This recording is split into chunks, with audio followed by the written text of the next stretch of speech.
of mankind. Anybody have any idea? Believe it or not, if you put 100 people in a room, 1,000 people in a room, and you ask them to write down the 10 things that they fear most, death comes in about number 7 usually, never higher than 5. But number 1 is always the same. It's speaking in public, doing a public presentation. But public speaking doesn't mean standing in front of 1,000 people in Carnegie Hall or 500 people or 5 people. It means standing in front of one person. And when you're standing in front of that cellar's door, you are as much on stage as you would be if you were in Carnegie Hall in front of 1,000 people. But what I'm getting at here, and the reason I mention this as far as the greatest fear, public speaking, how would you like to become noted in the neighborhood that you're going to be working in, be it your residential farm area or be it a condominium or whatever? How would you like to be the resident real estate professional and recognizes that by everyone in that area? All you have to do is be a speaker at a condo or homeowners association meeting. And it's very easy to do. You can set it up by just contacting the person that sets the meeting up, and they will, believe this or not, they'll be delighted to have you as a speaker. And the reason is, for the same reason you're having trepidations about this and may not want to do it, they don't like to do it. And if they can get a speaker in, then it takes away from time that they have to stand up there. But the first speech that you give is really the easiest speech in the world because you do it every time you're on a listing presentation.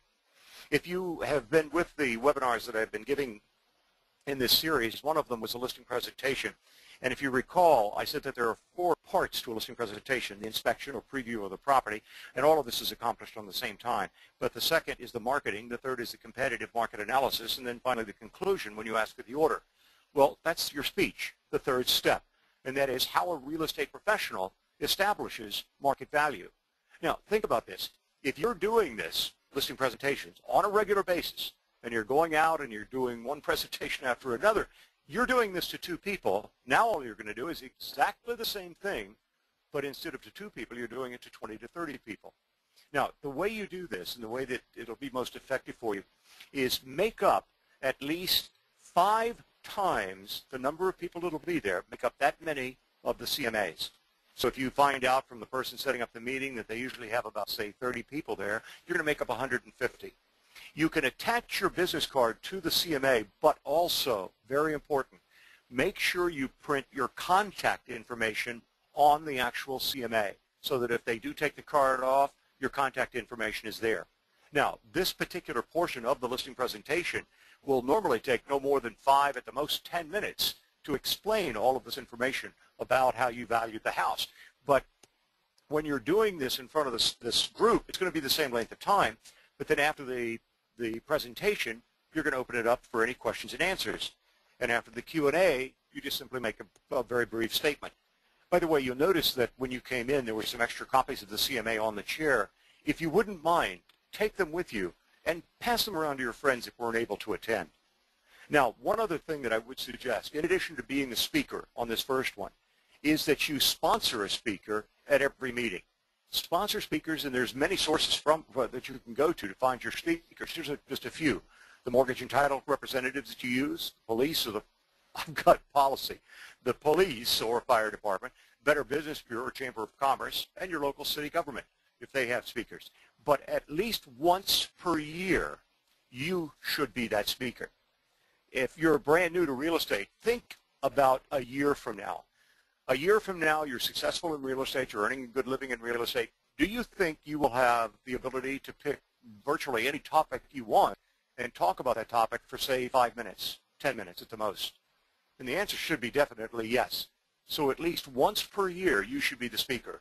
Now, when you do sponsor other speakers, you want to create a flyer or brochure. Make sure that your photograph is on it, that you're sponsoring this particular speaker for this meeting, and then make sure that you go to the meeting so that you can network with the people. It's one of the easiest ways in the world for you to become known in an area very easily as the resident real estate professional. Now, let's switch gears for just a moment. Let's start talking about a little bit about commercial real estate. If I can get this to turn over to the next page, which it isn't doing. Here we go, commercial real estate, selection process. First of all, there's a term that I call shotgunning. In commercial real estate, in residential real estate, if you were to take a geographic farm, you would look at that farm and say, okay, I'm going to take from this street to this street, north, south, east, west, and I've got, say, 500 people in that farm area. If you were to do that in commercial real estate, what you're doing is shotgunning. And what I mean by that is that you're going to be a little knowledgeable about a lot of different types of commercial property, but you won't be an expert in anything. That's shotgunning. What you need to do is, rather than take a geographic area, select a type of property that you want to farm. And the easiest way to do that is just simply ask yourself, if you won the lottery and you had all the money in the world to spend, you wanted to buy some commercial real estate, what would you like to invest in? What would you like to buy? And if it comes back warehouses, office buildings, shop, whatever it is, that should be the type that you should farm, because you're going to want to know more about that property. That's what you want to buy in the future. And also, if you check to find out if that property is selling in the current market. If it's not, then of course go to your second choice. Now, some commercial farming techniques. First, you need to become that expert of choice. You need to know everything about that property and that type of property. My forte when I was actively selling was hotels and motels. I was also selling residential waterfront properties at the same time. But my farming, as far as commercial, were hotels and motels up and down the coast of Florida. And in turn, I don't know if I could still do this today, but I used to be able to walk into a hotel, and I could tell you by just walking around, going to the gift shop, the restaurant, looking at the front desk, I could tell you within probably $50,000 what that property would sell for, simply because I knew exactly what the income would be, very close to it, based on what I was looking at in that hotel. That's what I mean by being an expert. And once you become that expert, then all of a sudden the people start to seek you out. Now, one easy way to become an expert is simply to learn the terminology that's used by people that own these properties. And as an example, you can see the numbers that are the number of items that are there. The CR meaning cap rate or capitalization rate. NOI is net operating income. GRM is gross rental multiplier. And then cash flow before taxes and cash flow after taxes. Now, the easiest way to get a complete list of terminology used in the arena of commercial real estate is simply to go into Google and put in commercial terminology, and you're going to pull up a list from A to Z of all types of commercial dialogue that you're going to be using. But once you know that and you're talking to people intelligently on their level, then you're in the game. You need to do that. Commercial farming techniques continue. Join organizations that commercial owners belong to. As an example, there's an American Hotel and Lodging Association.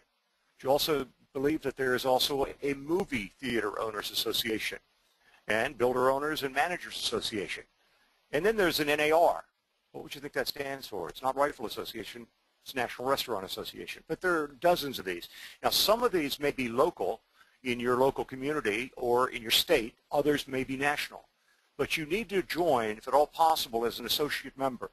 You see, in most cases, when you're dealing with commercial real estate, the owner of the property is not on site.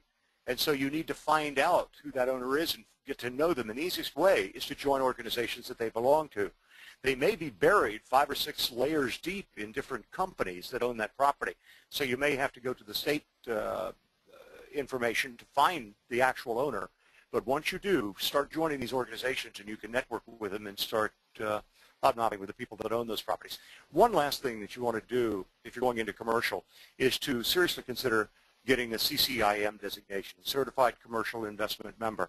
The website that you see on the board is the actual website that will give you all of the detailed information you need and all of the courses that you'll have to take in order to become a certified member of that society. Now, once you do that, 2 reasons for doing it. One, CCIM, following your name on a business card, is a very prestigious thing.